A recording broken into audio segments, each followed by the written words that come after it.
కవిత్రయ విరచిత శ్రీమదాంధ్ర మహాభారతము ద్రోణపర్వము ద్వితీయాశ్వాసము కూతికత్త తిక్కన సోమయాజీ 1275 1260 సంవత్సరముల మధ్య ప్రచురణ తిరుమల తిరుపతి దేవస్థానములు 2013వ సంవత్సరము వీడియో చేసినవారు కంచి త్యాగరాజులు 2024వ సంవత్సరము కవిత్రయ విరచిత శ్రీమదాంధ్ర మహాభారతము ద్రోణపర్వము ద్వితీయాశ్వాసము అభిమన్యు దుశ్శాసన సుతు లిరువురు జచ్చుట తేటగీతి ఓ ధృతరాష్ట్ర మహారాజా ఇట్లా ఒకరినొకరు కథనంలో కవిసిన నీ మనుమళ్లు చూచేవాళ్లకు ఆశ్చర్యం శోకం కలిగేటట్లు బలము ఉపాయము ప్రకాశించగా పట్టుదల నిండుకోగా ఉత్పలమాల ఒకరిపై ఒకరు కోపంతో గదలు నిప్పులు రాలేటట్లు నెత్తురు చిందేటట్లు మాంసం ముద్ద అయ్యేటట్లు ఎముకల పొడి నేలపై రాలేటట్లు భయంకరంగా యుద్ధం చేశారు. ఆ ఇరువురి అందమైన శరీరాలు నేలరాలగా అప్సరసలు చాలా సంతోషించారు. వాళ్ల ప్రాణాలు శరీరాలలో నిలవలేక వెలుపలికి వెళ్లాయి. వచనము ఈ విధంగా చంపకమాల అడవి ఏనుగు కొలనులోకి అడ్డులేకుండా ప్రవేశించి క్రీడిస్తూ ఉండగా మనస్సులో జంకు లేకుండా దయలేని బోయవాళ్లు దగ్గర చేరి చంపే విధంగా అభిమన్యుడు నీ సైన్యాన్ని చంపగానే అనేక సైనికులు అభిమన్యుడిని చుట్టుముట్టి అలసట కలిగించి దయమాలి చంపారు. వచనము ఆ సందర్భంలో సీసము తేటగీతి ధృతరాష్ట్ర మహారాజా మహనీయమైన ఆకారంతో ప్రకాశించే అభిమన్యుడు తన తేజస్సుతో లోకాలనన్నిటినీ వెలిగించి పడమటి కొండను చేరిన సూర్యుడి మాదిరి దట్టమైన అడవులను కాల్చి బూడిద చేసి ఆరిపోయిన దావాగ్ని వలె ఆకాశంతో పొరుసుకునే అలలుండే నీళ్లు ఇంకిపోయిన మహాసముద్రం మాదిరిగా పై సంచారాన్ని విడిచి నేలపైన మిక్కిలి దీనంగా పడి ఉండే చంద్రుడివలే శౌర్యంతో పాండవులకు ఎంతో పెంపు కలిగించి శత్రువులను సంహరించి వశం తప్పి అనుకూలత చెడి మరణించికూడా చూపునకు మిక్కిలి భారం అవుతూ ప్రకాశించాడు. ఉత్పలమాల రాజా చూచేవాళ్ల చూపులకు నెత్తుటితో తడిసిన నేల ఎర్రని ఆకాశంవలే ఉండింది. అభిమన్యుడు ఆ నేలమీద చంద్రుడి విధంగా ఉప్పారాడు. తెల్లటి ఆయుధాల ముక్కలు విరిగిన ఆభరణాలలోని గొప్ప గొప్ప మణులు నక్షత్రాల మాదిరి ఉండగా ఎంతో అందంగా ఆ సందర్భంలో అగుపించాడు. సీసము ఆట వెలది ఆ రణరంగం ఒక మహాసముద్రం వలె ఉన్నది. అందులో ఏనుగుల దేహాలే కొండలు, గుర్రాల శరీరాలే మొసళ్లు, మానవుల దేహాలే చేపలు, ఖడ్గాలు కత్తులు మొదలైన ఆయుధాలే పాములు, నెత్తుటితో తడిసిన బాణాలే పగడాలు, ప్రేగులే నురుగు, రక్త ప్రవాహమే నీరు, ఆభరణాల ఎముకల పొడియే ఇసుక. అటువంటి రణరంగం అనే మహాసముద్రంలో యోగనిద్రలో ఉండే విష్ణువునకు సాటిగా శ్రీకృష్ణుడి మేనల్లుడు అభిమన్యుడు వెలుగొందాడు. వచనము బాలుడైన అభిమన్యుడు తేటగీతి గొప్ప సౌందర్యంతో కోమలమైన దేహాన్ని, నిండు చంద్రుడితో సమానమైన ముఖాన్ని కలిగి అందం అతిశయించగా తలపాగాతో నేలపై పడి ఉండే అభిమన్యుడిని చూచి కందము అప్పుడు నీ సైనికులు ఎంతో సంతోషంతో అరచి బొబ్బలు పెట్టారు. కుంతి కుమారులైన పాండవులు మిక్కిలి దుహకంతో కన్నీరు కారుస్తూ దైన్యాన్ని పొందారు. కందము ప్రజ్ఞ తప్పి మిక్కిలి విలపిస్తూ భటులు, గుర్రాలు, ఏనుగులు చేసే శబ్దం అభిమన్యుడు నేలకు ఒరిగినందుకుగా మనస్సులోని కలతతో దుహకం బాధించగా భూమి, నేలయే అధికంగా అరుస్తూ ఉన్నట్లు అనిపించింది.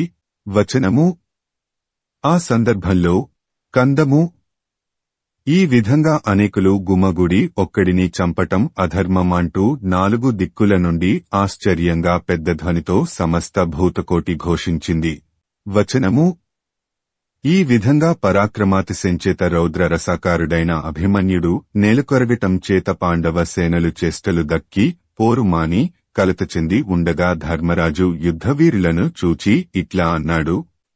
సీసము ఆట వెలది శత్రు సైన్యాలలో దూరి ఏనుగులను, రథాలను, గుర్రాలను, కాల్బలాన్ని నేలకూల్చి అనేక శూరులు కలిసి తనను చంపజుచ్చినప్పుడు ఆ మూకలను చెదరగొట్టి ద్రోణాది యోధులందరినీ ఒక దిక్కుకు తెచ్చి దేవతలు పొగడుతూ ఉండగా స్వర్గాన్ని కొల్లగొట్టిన అభిమన్యుడిని చూచి మనకెందుకు దుహకం? శత్రువుల గర్వాన్ని అణచి మనం జయిద్దాం. ప్రొద్దు ఎంతుందో చూచి ధైర్యంగా మన సేనలను శిబిరాలకు మరలిద్దాం. వచనము అని ధర్మరాజు పలికి సేనలకు ధైర్యం కలిగించి గర్వాటోపంతో నిలిచాడు. తరువాత సూర్యుడు అస్తమించాడు. శూన్యప్రదేశాలు నెత్తుటితో ఎర్రబారినట్లగుపించాయి. భూతప్రేతాలు, రాక్షసులు విజృంభించి రక్తపానం, మాంసభక్షణం చేస్తూ ఆనందంతో ఆడిపాడి అలజడి కలిగించాయి. మాంసాన్ని తినే తొందరపాటులో పక్షులు దొమ్మి పోరాటానికి దిగాయి.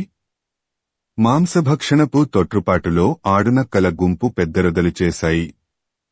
ఆ విధంగా సంధ్యాసమయం భయంకరంగా పరిణమించింది. ఉభయ పక్షాలవారు వారి వారి శిబిరాలకు తరలారు. అప్పుడు నీ కొడుకులు సంతోషాన్ని పొందగా కుంతిపుత్రులు సంతాపంతో కృంగిపోయారు. తన శిబిరానికి పోయిన ధర్మరాజు పరిజనము తాను అప్పటికి అన్ని సన్నాహాలు చాలించి శూన్యాకారులై ఉండే సందర్భంలో అర్జునుడిపై ప్రేమ నిండుకోగా మనస్సులో నాటుకున్న దుహఖాతిశయంచేత ధైర్యానికి సంబంధించిన సొంపుచెడి వన్నె తరిగిన ముగంతో కవిత్రయ విరచిత శ్రీమదాంధ్ర మహాభారతము ద్రోణపర్వము ద్వితీయాశ్వాసము. అభిమన్యుని మరణమునకు ధర్మరాజు దుహఖించుట. మత్తేభము. ద్రోణుడు, క్రూపుడు మొదలైన మహాయోధులచేత రక్షించబడేది, భేదించటానికి వీలుకానిది, నిలకడ కలది అయిన కౌరవ సైన్యాన్ని నాకు ప్రీతి కలిగించటానికి తానొక్కడే ఆ సైన్యంలో దూరి ఆవుల మందలోకి సింహం చొచ్చినట్లుగా చొచ్చుకొనిపోయి మహావేగంతో ఎందరో వీరుల తలలను ఉద్దండుడై నరికి నేలకూల్చాడు. కందము. ఈష్యా, రోషము ఉన్న దుశ్శాసనుడిని నొప్పించి పరుగులు తీయించి చతురంగ బలాన్ని అనగా రథ, గజ, తురగ, పదాతి సైన్యాలను నేలకూల్చి ఆ విధంగా సంతోషంతో వీరవిహారం చేయటానికి ఇతరులకు శక్యమా? తేటగీతి. అర్జునుడు వచ్చి ఏడీ నా కొడుకెక్కడా? అగుపించడం లేదే అని అడిగితే ఏమని చెప్పగలను? శ్రీకృష్ణుడికి అతడి కూర్మి చెల్లెలు సుభద్రకు నేనే ఇంత వంత కలిగించాను. ఇప్పుడు దుహఖించి ఏమీ ప్రయోజనం? కందము. అభిమన్యుడు చిదిమిన పాలుగారే చిన్నారి బాలుడు, కోమలదేహం కలవాడు, ఎన్నడూ యుద్ధాలలో ప్రవేశించనివాడు అని కూడా ఆలోచించకుండా సైన్యంలో చొచ్చుకొని పోవటానికి నీవు సమర్థుడవని పంపాను. నన్ను ఆశ దోషాన్ని తెలియనీయకుండా చేసింది. కందము. కూడు తినటానికో, గుడ్డ కట్టుకొనటానికో, మైపుతలు పూసుకొనటానికో, నగలు తొడుగుకొనటానికో పంపాలిగాని అలా కాకుండా తొలుతగా యుద్ధానికి పొమ్మని పంపటానికి నా వంటి పాపి తప్ప మరెవ్వరైనా ప్రయత్నిస్తారా? తేటగీతి. నేను అభిమన్యుడితో కూడా వాడే లోకమై పోలేకపోయాను. అట్లా పోగలిగి ఉంటే పుత్రశోకంతో కుమిలి మిక్కిలి వివర్ణుడై ఉండే అర్జునుడి ముఖాన్ని చూడకుండా ఉండేవాడిని. ఉత్పలమాల. ఆ అర్జునుడు ఇంద్రునంతటి వాడికి కలిగిన విపత్తును తొలగించాడు. కాలకేయాదులంతటి రాక్షసులను చిటికెవేసే లోపల యుద్ధంలో కూల్చాడు. అలాంటి అర్జునునికి కడుపు కోత కలిగేటట్లు, అతని కొడుకు శత్రువులచేత హతుడయ్యేటట్లు విధాత చేస్తే ఆ విధాత చేతలను ఏమనాలి? చంపకమాల. కొడుకును చంపారని వినగానే అర్జునుడు కౌరవుల మొత్తాన్ని వెంటనే హతమార్చుకుంటాడా? అయినా అది అర్జునుని మనస్సులో రేగిన పుత్రశోకాన్ని ఆర్పగలదా? భూలోక సంపద, స్వర్గలోకంలోని ఐశ్వర్యము అంతా లభించినప్పటికీ ఆ అభిమన్యుడి చిరునవ్వు తోడి నిండుముగానికి 1000వ భాగమైనా సరిపోలుతుందా? వచనము అని పలురకాలుగా దుహఖిస్తూ ఉండగా వ్యాసమునీంద్రుడు అక్కడికి వచ్చాడు. ధర్మరాజు లేచి ఎదురేగి సాష్టాంగ దండ ప్రణామం చేసి ఆసనాది విధులతో పూజించి ఆ మహామునితో ఇట్లా అన్నాడు. సీసము. ఆట వెలది. నేను అభిమన్యుడిని శత్రుసేనను భేదించటానికి పంపాను. వాడున్నూ ఆ సైన్యంలో ప్రవేశించాడు. అతడి వెనుక మేము పోవటానికి ప్రయత్నించగా సైంధవుడు మమ్మల్ని అడ్డగించాడు. అభిమన్యుడికి సహకరించే అవకాశం అంతటితో తప్పిపోయింది. అప్పుడు పలువురు ఆ వీరుడిని చుట్టుముట్టి అన్యాయంగా హతమార్చారు.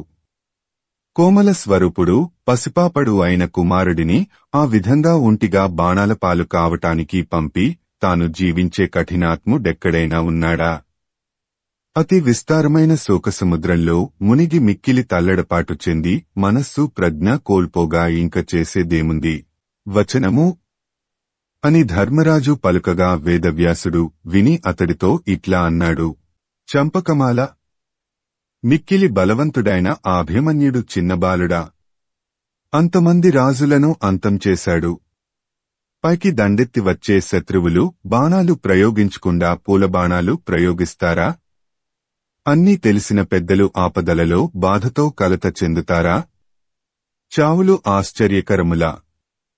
గరుడులు, నాగులు, ఖేచరులు, ఆకాశంలో సంచరించే దేవతలు, రాక్షసులు మొదలైన వారి చావును మనం చూడటం లేదా? కందము! ఓ రాజా! ఎక్కడైనా ఎవ్వరికైనా విధిని తప్పించుకోవటం సాధ్యమా? నీవు ధీరులలో మేటివి. ఈ విధంగా వ్యథ చెందటం తగదు. నీవు శాంతించాలి. వచనము అనగా ధర్మరాజు వ్యాసుడితో ఇట్లా అన్నాడు.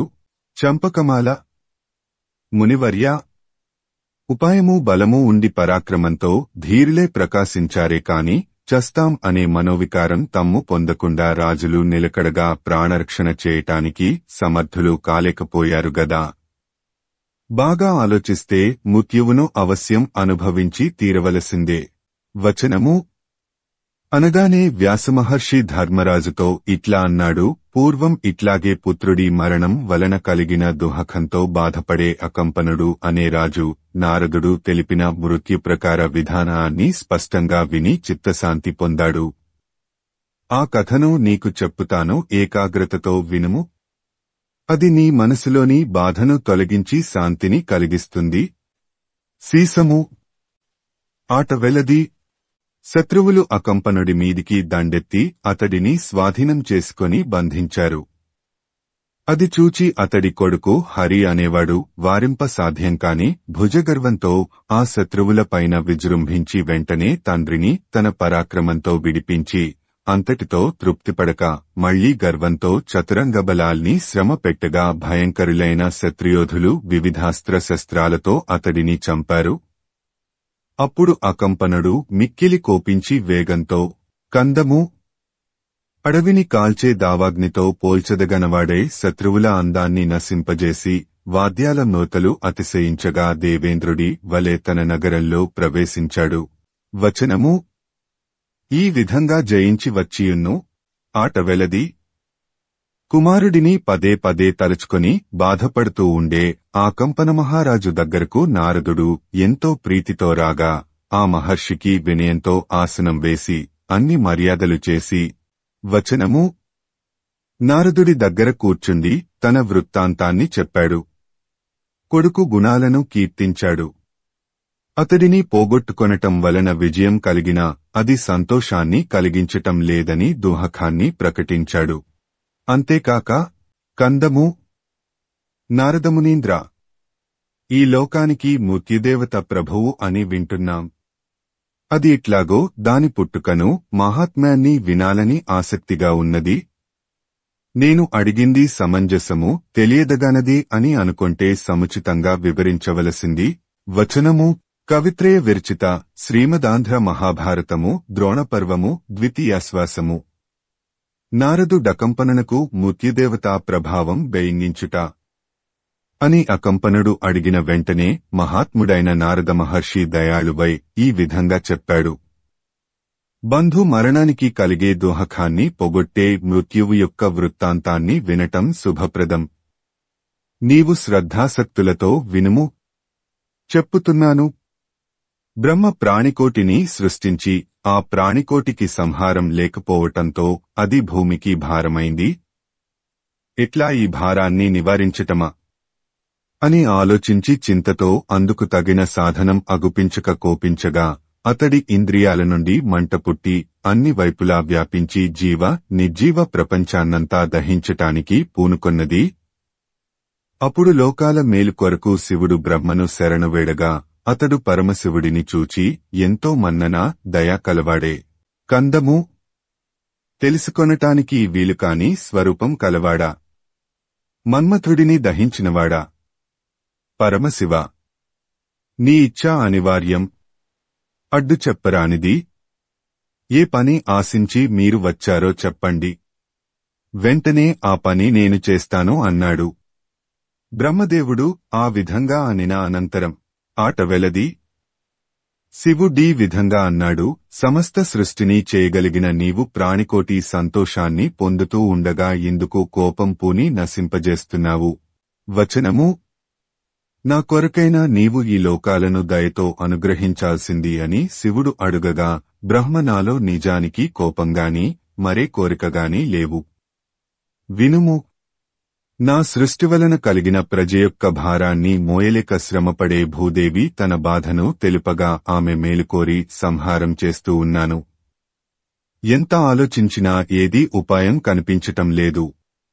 ఆ కారణం చేతనే కోపం వచ్చి నన్ను చేరింది అనగా, ఆ మాటలు వినిన వెంటనే శివుడు, ఉత్పలమాల, పాపరహితమైన ఆలోచన కలవాడా, నీవు రక్షింపు మనగా తగునట్లు మిక్కిలి నిష్ఠతో లోకాన్ని పాలిస్తున్నాను కాబట్టే నీ కోపంతో నిప్పై లోకాన్ని వరుసపెట్టి కాల్చటానికి పూనుకోగా చూచి నేను దయ కలిగి చెబుతూ ఉన్నాను.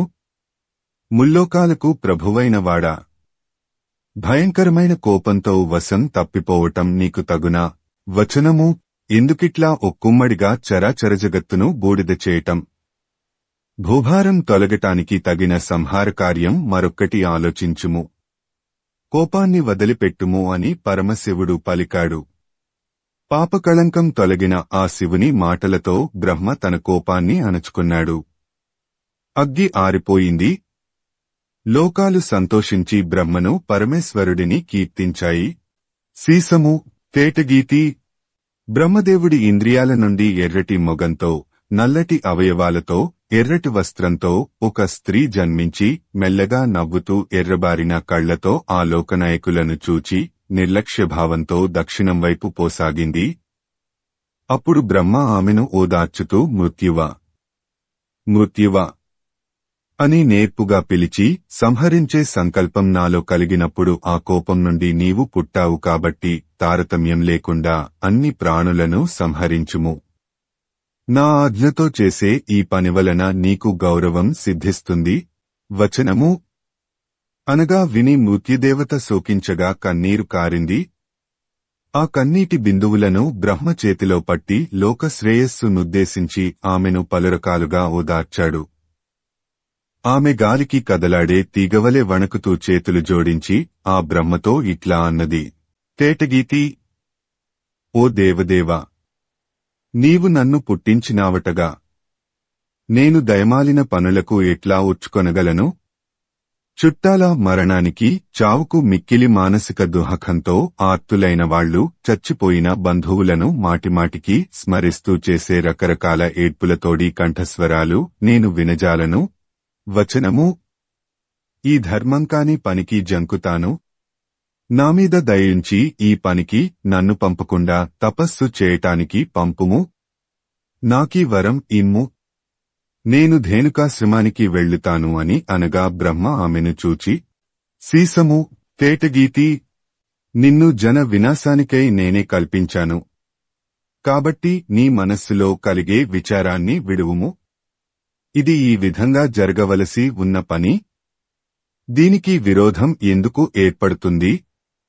జన వినాశాన్ని నిందలేని ఆజ్ఞగా నీవు తప్పకుండా నిర్వర్తించాలి అని అనగానే మృత్యువు మిక్కిలి భీతితో ఆ సమయానికి సరే అని ఒప్పుకొని బ్రహ్మ మొగాన్ని చూస్తూ అట్లే నిలిచిపోయింది.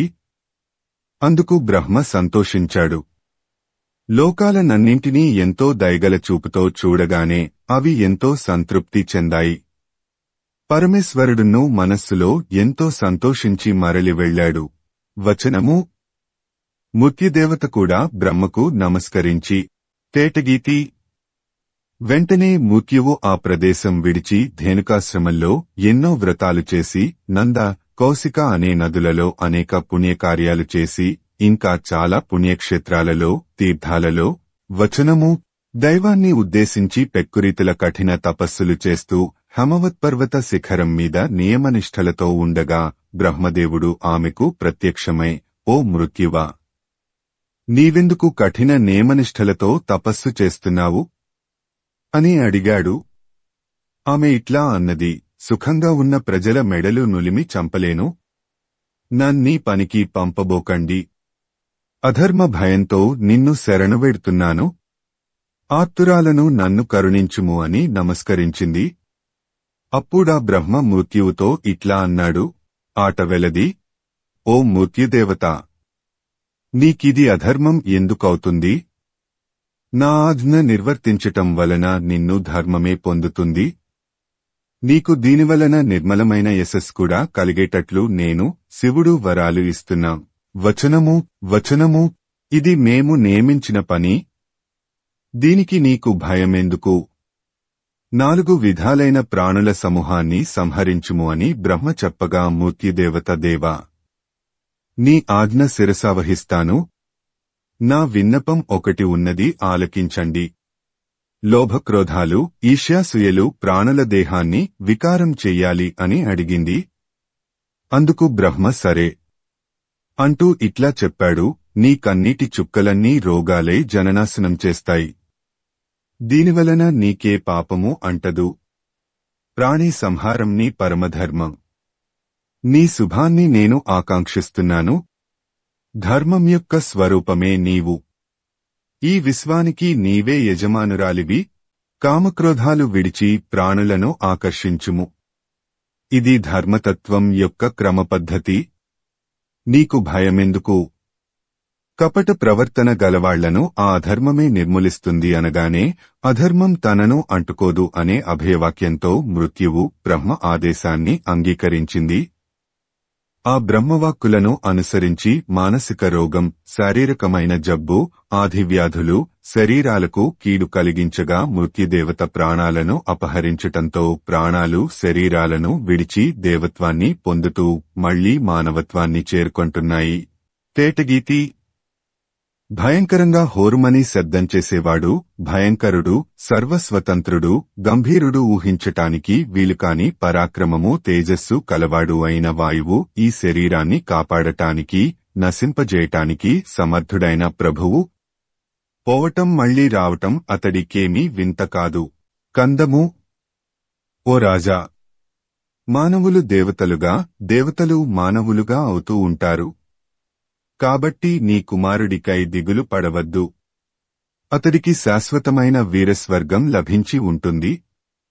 అతడు స్వర్గంలో సౌఖ్యం అనుభవిస్తూ ఉండగా నీవు ఇక్కడ అతడి కోసం విలపించటం ఎందుకు అని భావం.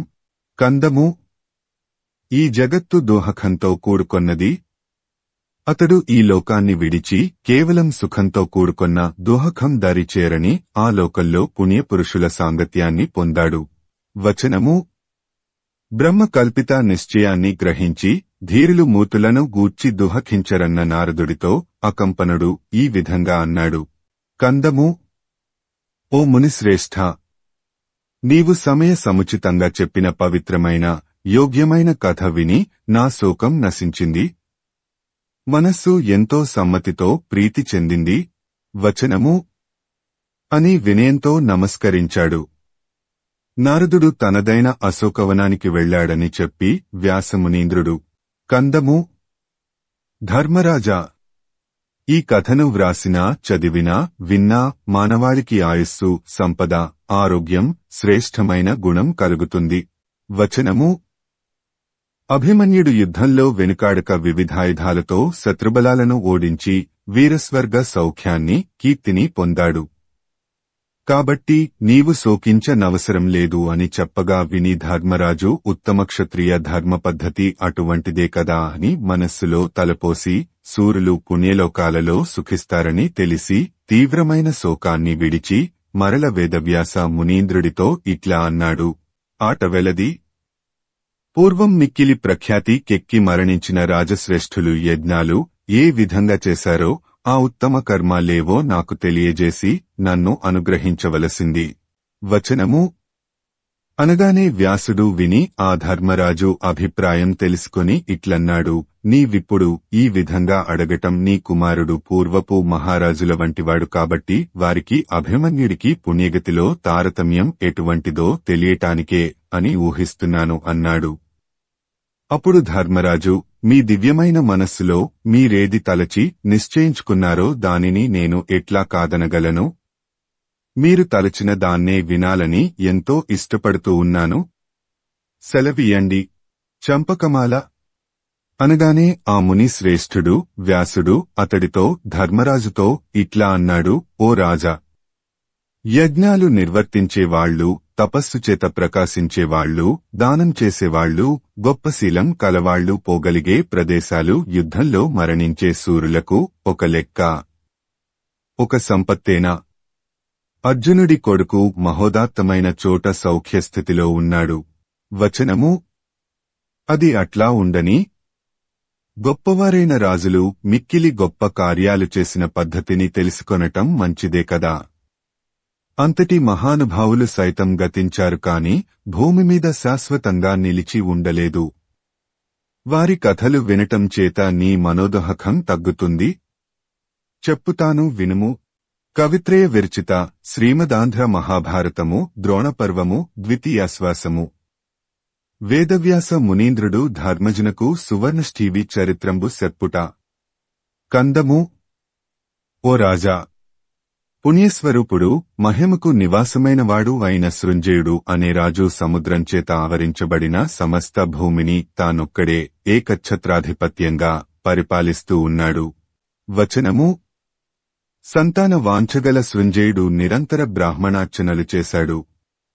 అతడికి నారదుడు మిత్రుడు కావటం వలన అప్పుడప్పుడు ఇరువురూ సమావేశం అయ్యేవారు. ఒక సందర్భంలో బ్రాహ్మణులందరూ నారదుడితో సృంజయుడి కోర్కె తీర్చవలసిందని చెప్పారు. కందము నారదముని సృంజయుడితో నీ కోర్కె ఏమిటి? ఎందుకు నాకు చెప్పకుండా ఉన్నావు?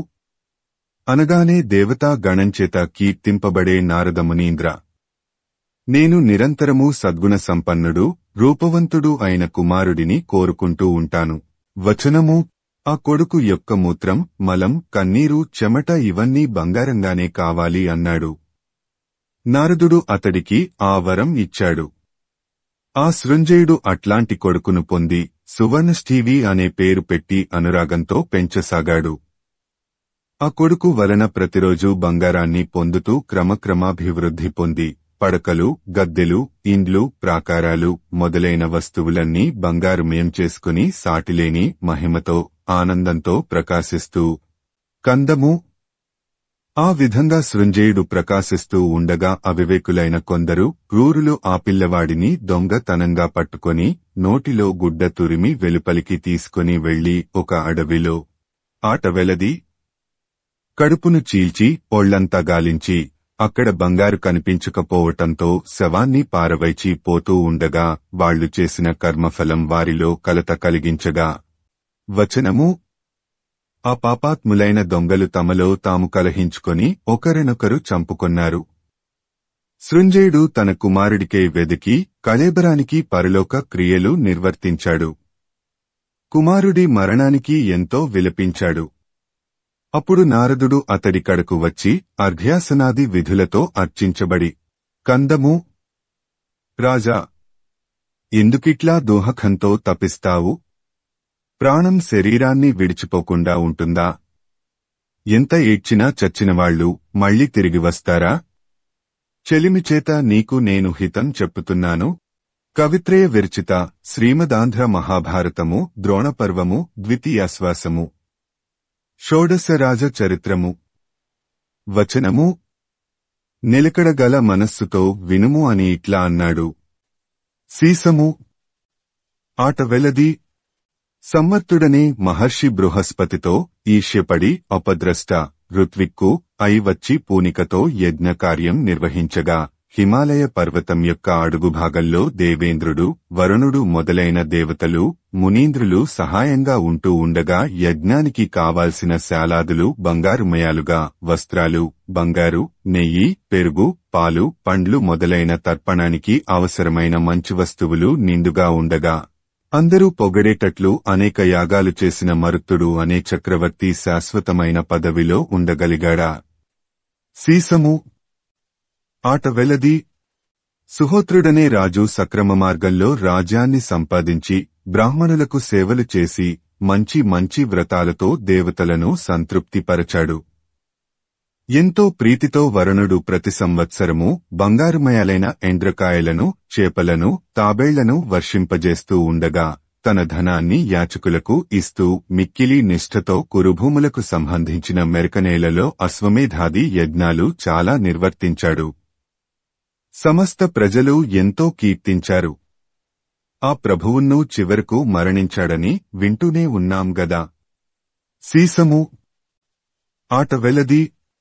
అంగుడు అనే రాజు ఎన్నో వేల బంగారు ఆభరణాలతో ప్రకాశించే ప్రసిద్ధికెక్కిన ఏనుగులను, వేగము, బలము, రూపము మొదలైన అన్ని సుగుణాలతో మిక్కిలి అతిశయించే అనేక లక్షల గుర్రాలను, స్వచ్ఛమైన బంగారు కొమ్ములతో అందగించే కోట్ల కొలది పశువులను, లెక్కకు మిక్కిలిగా గొప్ప శరీరాలతో ఒప్పుతూ ఉండే మేకలను, గొర్రెలను, మితిలేని కన్నెలను, విలువగలిగిన సకల రత్నాలతో పొదిగిన ఎన్నో నగలను బ్రాహ్మణ బృందాలకు ఇచ్చి ఎన్నో యజ్ఞాలు చేశాడు.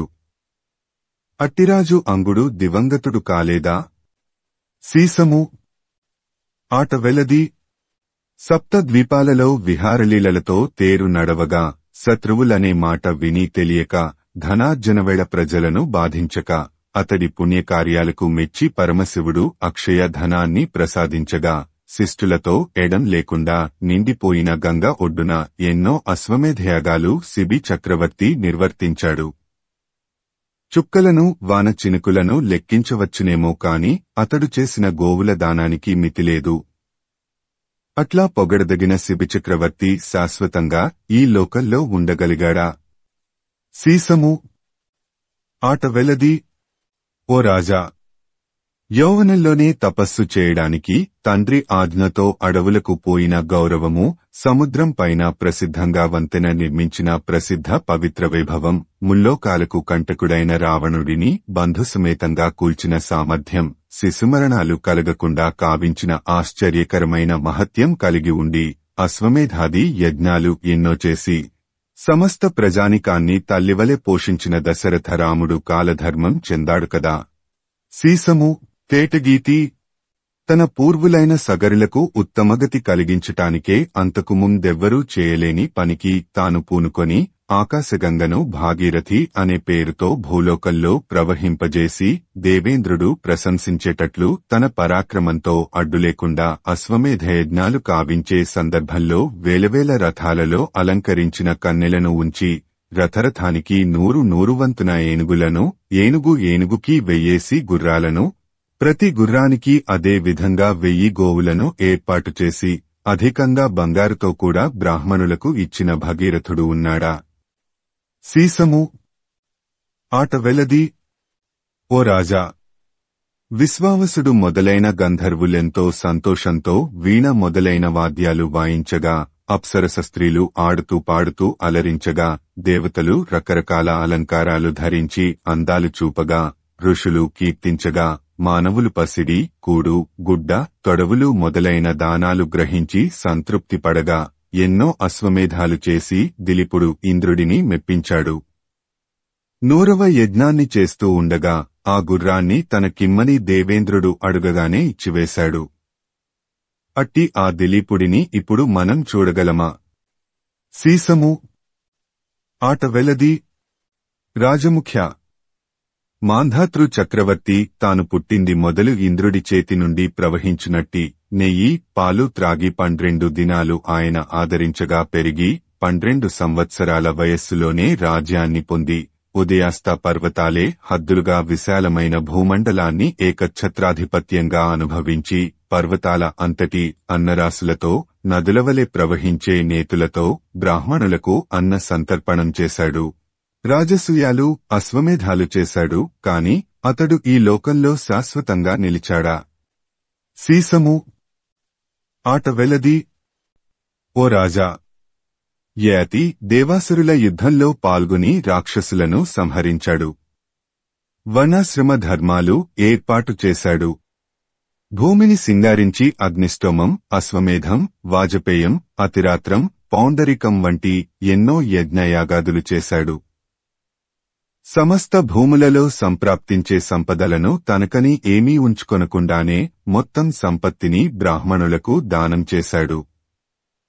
శుక్రుడి అల్లుడని ప్రసిద్ధికెక్కి ఎంతో శోభించే అతడు నియమాలను నిష్ఠతో అనుష్ఠిస్తూ గొప్పగా ధర్మతత్వంతో ప్రకాశించాడు. ఆ రాజు ఈ లోకంలో శాశ్వతంగా ఉండగలిగాడా? సీసము. ఆట వెలది.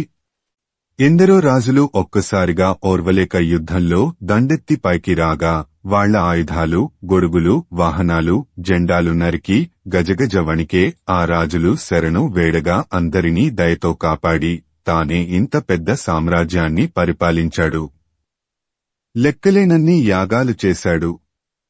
మణులను బ్రాహ్మణులకు దక్షిణలుగా ఇచ్చాడు.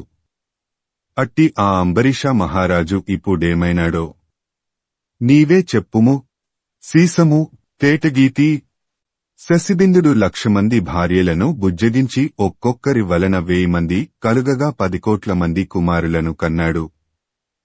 వారు బాహుబలంతో ప్రకాశిస్తూ పవిత్రచరిత్రులే అందరూ అనేక దక్షిణలు ధారాళంగా ఇచ్చి అశ్వమేధయాగాలు చేశారు.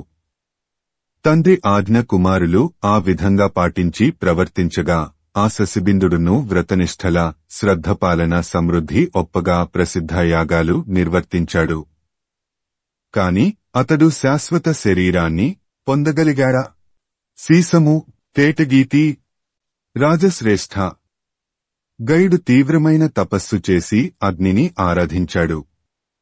అతడు ప్రత్యక్షం కాగానే తనకు బ్రహ్మచర్య జీవనం, అంతరింద్రియ, బహిరింద్రియ నిగ్రహం, వేద విజ్ఞానం, అహింసా స్వభావం, పాత్రత నెరిగిన దానం చేసే గుణం వరాలుగా ఇమ్మని కోరుకున్నాడు. 36 యోజనాలు పొడవు, అంతే వెడల్పు ఉండే యజ్ఞవేదిక రత్నాలతో బంగారుతో కూడుకొని ఉండేటట్లుగా నిర్మించి యజ్ఞం చేసి బ్రాహ్మణులకు ఎంతో ప్రీతి కలిగించాడు. తన పేరుతో గయాక్షేత్రంలో మర్రిచెట్టు ప్రసిద్ధి కెక్కగా ధార్మికుడై కీర్తికెక్కాడు. కాని ఇప్పుడు అతడు ఎందు బోయాడో? సీసము. తేటగీతి. రంతిదేవుడు 20,000 మంది ఆరితేరిన వంటవాళ్లను నియమించి రాత్రింబవళ్లు అభ్యాగతులకు, అతిథులకు క్రొత్త క్రొత్త రుచులతో వారికి ఇష్టమైన భోజనాలు ఏర్పాటు కావించాడు. సద్గతి కోసం తమకు తామై ఎంతో సంతోషంతో గోవులు అతడి యాగానికి వచ్చి చేరాయి. దేవతలు వేడుకతో ప్రత్యక్షమై కడుపార భుజించటానికి అతడు యజ్ఞద్రవ్యాలు మనకు పిలిచి పెడతాడని సంతోషపడ్డారు. ఆ విధంగా సత్రయాగాన్ని ఎంతో ఆశ్చర్యం కలిగేటట్లు రంతిదేవుడు నిర్వహించాడు. ఆ ఉత్సవాన్ని చూచి మెచ్చినవారంతా ఇతడెంత పుణ్యాత్ముడో అన్నారు. అట్టి పుణ్యాత్ముడు కూడా పరలోకానికి పోక తప్పలేదు. సీసము. తేటగీతి. శరభం, సింహం, పులివంటి క్రూరజంతువులను పొట్టేళ్లవలె బంధిస్తూ, విడిపిస్తూ, వాటిపై కెక్కి ఆడుతూ కణ్వాశ్రమంలో వాటిని అణచివేయటాన్ని చూచి కణ్వుడు సర్వదమనుడు అనే పేరు పెట్టాడు. అతడే తర్వాత మహారాజ్య పదవిని అధిష్ఠించి గంగా, యమున, సరస్వతీ నదీ తీరాలలో రాజసూయం మొదలైన అనేక యజ్ఞాలు నిర్వర్తించాడు. అతడు బంగారుతో నిర్మించబడ్డ ఏనుగులను, గుర్రాలను, తేరులను సాటిలేని సంతోషంతో సవన కార్యకలాపాలలో పాల్గొన్న సద్బ్రాహ్మణులకు ఇచ్చాడు. ఆ రాజశ్రేష్ఠుడును ఇహలోకాన్ని విడిచి వెళ్లినవాడే. సీసము. తేటగీతి. మిట్ట పల్లాలుగా ఉండి రథం మొదలైన వాహనాలు పోవటానికి అనుకూలంగా లేని భూమిని చదును చేసి దానిని తన పేర పృథ్వీ అని ఒప్పరేటట్లు చేసి గోరూపంలో ఉన్న భూదేవిని ఓషధులు, రత్నాలు పిదుకవలసిందిగా ఆజ్ఞాపించి లోకాన్ని పృథువు పోషించాడు. అతడు చేసిన వివిధ యజ్ఞాలను గురించి చెప్పవలసిన పనిలేదు. సమస్త భూమిని అతడు బ్రాహ్మణులకు దానమిచ్చాడు. మహాదారుడైన ఆ మహనీయుడి యశస్సు నిలిచింది కాని శరీరం సుస్థిరం కాగలిగిందా? సీసము. ఆట వెలది. అవిధేయుడైన కార్తవీర్యుడిలో ఉన్న బ్రాహ్మణ ద్వేషాన్ని చూచి కోపించి అతడిని సంహరించాడు. అంతటితో ఊరుకోక రాజులనందరినీ విడువకుండా పరిమార్చి 21 పర్యాయాలు దండెత్తి వారి రాజ్యాలను తానే ధర్మనిష్ఠతో ఉజ్వలంగా పరిపాలించాడు. రాజులు బ్రాహ్మణులు చేయవలసిన వివిధ యజ్ఞాలు తాను చేశాడు. ఈ సమస్త భూమిని కశ్యపుడికి ధారాదత్తం చేసి కాశ్యపి అనే పేరు భూమికి కలిగేటట్లు చేశాడు. ఆ జమదగ్ని కుమారుడైన పరశురాముడిని గురించి విన్నాము కదా. అట్టి ఆ మహాత్ముడున్ను పరితోషభంగం కలిగితే కాని శాశ్వతంగా జీవించలేకపోయాడు. చంపకమాల ఏ విషయంలో చూచినా ఆ రాజులు నీకు 4 రెట్లు అధికులు. ఆలోచించగా నీ కొడుకు ఆ రాజుల కంటే గొప్పవాడు, ధీరోదాత్తుడు. ఎక్కడా మరణం ఉండేదే. దీనికొరకు ఎందుకు ఇంతగా బాధపడి తప్పించిపోతావు? ధైర్యం తెచ్చుకొని దేహాత్మలకు సంబంధించిన జ్ఞానాన్ని, ప్రసన్నతను నీ మనస్సులోకి చొప్పించుము. వచనము. ఆ ప్రకారంగా నారద మహర్షి తేటగీతి. ధర్మరాజా, ఆయుస్సు, పుణ్యము, శాశ్వత సంపద కలిగించటానికి సర్వసమర్థమైన షోడశరాజు చరిత్రను చెప్పగా సృంజయుడు తేటతెల్లంగా విని ఏ మాటాడకుండా ఉండిపోయాడు. చంపకమాల మారు మాటాడకుండా ఉండే సృంజయుడిని చూచి ఆ నారదుడు నేను తేటతెల్లంగా చెప్పిన విషయమంతా నీ మనస్సులో నిలకడగా ప్రవేశించిందా? లేక బూడిదలో పోసిన నెయ్యివలె వ్యర్థమైపోయిందా? అన్నాడు. వెంటనే సృంజయుడు చేతులు జోడించి నమస్కరిస్తూ తగు రీతిలో ఇట్లా అంటున్నాడు. తేటగీతి. నారదమునీంద్ర, నీ దయచేత పుత్రశోకాన్ని పోగొట్టేది, పుణ్యాన్ని కలిగించేది అయిన కథ విన్నాను. దానివలన నా మనస్సులోని సందేహం తొలగిపోయింది. నేను కల్మషం లేనివాడినయ్యాను. వచనము. అనగా విని నారదుడు సంతోషించి నీకేమి వరం కావాలో అడుగుము, ఇస్తాను అన్నాడు. సృంజయుడిట్లా పలికాడు. దేవా, నీవు నాపట్ల దయచూపటం కంటే మరేం కావాలి? నీ అనుగ్రహానికి పాత్రులైన వారికి సాధ్యం కాని వస్తువులు ఉంటాయా? ఆ మాటలు విని నారదుడు ఇట్లా అన్నాడు. కందము. ఓ రాజా, దొంగల అవివేకం చేత మరణించి నరకలోకంలో ఉండే నీ కుమారుడిని నేను ఇప్పుడే మళ్ళీ తెస్తాను. తొందరగా నీకు ఇస్తాను. ఇకనైనా నీవు దుహకాన్ని మానుము. వచనము. అని చెప్పగా కందము. నారదముని ఆ విధంగా తగిన దీవెన ఇయ్యగానే సువర్ణష్ఠీవి మిక్కిలి ఆశ్చర్యకరంగా అక్కడకు వచ్చాడు. ఆ సృంజయుడును సంతోషభరిత స్వాంతనుడయ్యాడు. వచనము. ఈ విధంగా నారదుడు బ్రతికించి ఇచ్చిన కొడుకుకు బాణవిద్య నేర్పి పెండ్లి చేశాడు. అతడు యాగాలు, త్యాగాలు చేసి భోగాలననుభవించి తనకు సంతోషం కలిగిస్తూ సంతానవంతుడైనాడు. ఇట్లా సువర్ణష్ఠీవి శస్త్రశిక్ష లేనివాడు, వివాహం కానివాడు, యాగాలు చేయనివాడు, త్యాగాల వలన కీర్తికెక్కనివాడు, భోగాలననుభవించనివాడు, సంతానం లేనివాడు అయిన సమయంలో చనిపోవటం వలన ఆ నారదుడు అతడిని దయతో తిరిగి బ్రతికించాడు. అది అట్లుండగా ఆ విశేషాలన్నీ గొప్పగా ఉండి పరాక్రమంతో శత్రువులను చంపి కీర్తి పొంది స్వర్గలోక సౌఖ్యం పొందిన అభిమన్యుడిని గూర్చి దుహకించటం వివేకం కాదు. వినుము. ఈ లోకం దుహకమయం. తపోదానాదులతో మానవులు దేవలోకం చేరాలనుకొనటం ప్రసిద్ధం. అభిమన్యుడు అటువంటి పుణ్యాత్ములు పొందే అరుదైన లోకాన్ని పొంది ఉన్నాడని తెలపటానికే చక్రవర్తుల చరిత్రం చెప్పాను. దాని ఫలంగా కలిగే పరిజ్ఞానంతో నిమ్మళించిన మనస్సు కలవాడవై ఉండుము. పోయివస్తాను అని వ్యాసుడు అంతర్ధానమయ్యాడు. ధర్మరాజు తన శోకాన్ని ఉపశమింపజేసుకున్న అర్జునుడు వస్తే ఏమని చెప్పాలి అనే చింతతో ఊరక ఉండిపోయాడు అని సంజయుడు ధృతరాష్ట్రుడికి చెప్పాడు. తేటగీతి. సంజయుడితో ధృతరాష్ట్రుడు ఈ విధంగా అన్నాడు. అర్జునుడు యుద్ధంలో సంసప్తకులను ఏమి చేశాడు? ఎవరు కుమారుడి మరణవార్త తెలిపారు? అభిమన్యుడు ఆ విధంగా మరణించటం తెలుసుకొని అర్జునుడు ఏ విధంగా అయ్యాడు చెప్పవలసింది.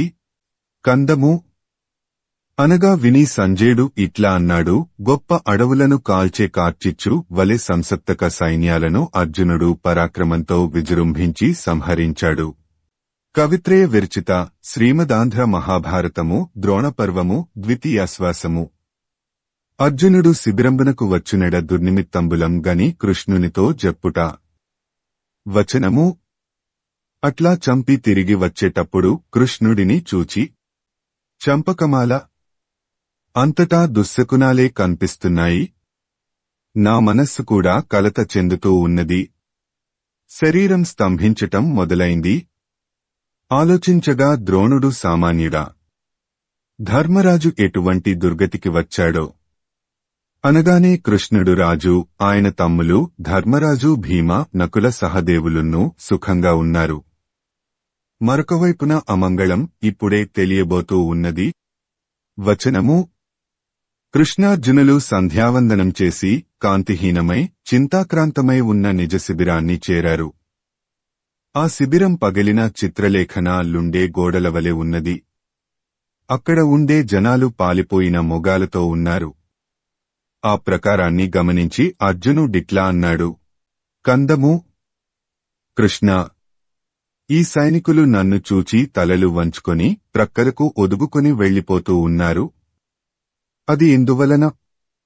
శిబిరాలలో పిల్లనగ్రోవి వీణలకు సంబంధించిన సంగీత ధ్వనులు వినిపించటం లేదు. కందము.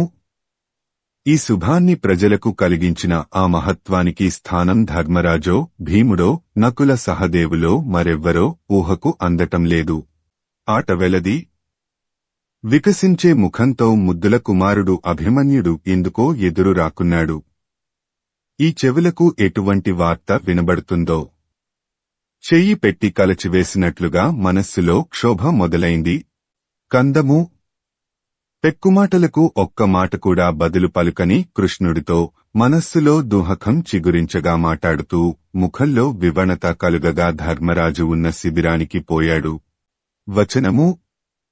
ఇట్లా వెళ్లి ఆ ధర్మరాజు బంధుమిత్రులతో రాజశ్రేష్ఠులతో కలిసి ఒకచోట ఉండగా అక్కడికి శ్రీకృష్ణుడు వెంటరాగా వెళ్లి వారందరూ దుహకిస్తూ ఉండటం, వారిలో అభిమన్యుడు లేకపోవటం గమనించి అర్జునుడు తడబడే అడుగులతో ఆ కొలువులోకి ప్రవేశించి అంతటా కలయజూచి గొంతు బొంగురుపోగా ఇట్లా అన్నాడు, కందము. ఓ ధర్మరాజా, మీకు ముఖాలు వెల్లబాటు కలిగేటట్లు విన్నబాటు దుహకం కలిగింది. ఎందుకో తెలియదు. ఎంత వెదికినా మీలో అభిమన్యుడు మాత్రం కనిపించటం లేదు. నాకు చెప్పండి, ఊరక ఎందుకిట్లా మౌనంగా ఉన్నారు? కందము. ద్రోణుడు ఏర్పరిచిన పద్మవ్యూహాన్ని ఇతరులు ప్రవేశించలేరు. మీ ఉపాయం వ్యర్థం కాగా అనుమానించకుండా ఆ అభిమన్యుడిని అందులో ప్రవేశించుమని మీరు అనలేదు కదా. ఉత్పలమాల. ఆ వ్యూహాన్ని ప్రవేశించే విధం మాత్రమే అతడికి ఎరుక, అంతేకాని అనుకూలంగా అందులో నుండి వెలుపలికి మరలిరావటం అతడు విని ఎరుగడు.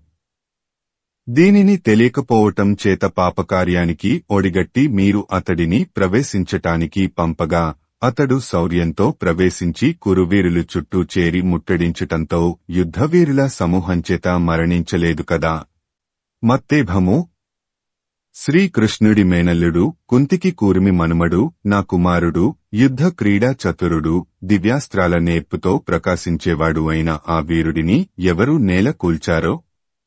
ఒక్కడి చేతవాడు ఎందుకు మరణిస్తాడు? ఒక్కడికైతే వాడు లోబడడు. పలువురు మాటిమాటికి తొలగుతూ కమ్ముకొంటూ ఎదుర్కొంటూ యుద్ధం చేయటం జరిగి ఉంటుంది. కందము. పెద్దల ఏడ భక్తి గలవాడు, గొప్పవాడు, దయగలవాడు, శౌర్యం, ధైర్యం, గాంభీర్యం అనే గుణాల భారాన్ని భరించేవాడు, మొగమోటమి కలవాడు, ఇంద్రుడి మనుమడు లేకపోవటాన్ని సహించవచ్చునా? చెప్పండి. కందము.